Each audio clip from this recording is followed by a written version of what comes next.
I'm Sam Dennis, Associate Professor of Landscape Architecture at UW-Madison.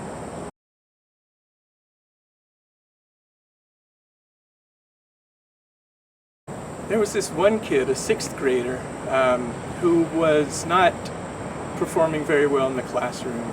He was very disruptive as well, and just generally his needs weren't being met.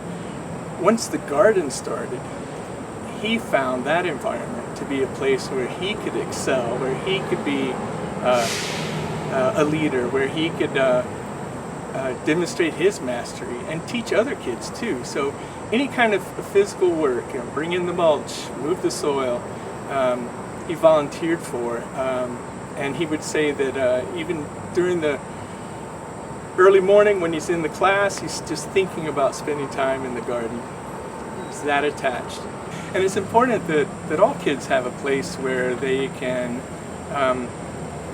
follow their own path, to focus their attention on what they're interested in, to support each other, to have time alone. So whatever the child needs can be found in the garden.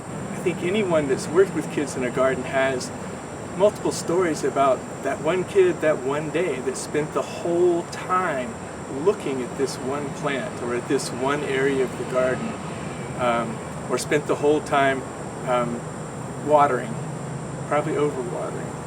But that was a chance for that kid to direct their own interaction with school, with the garden, and they don't get that chance for self-directed,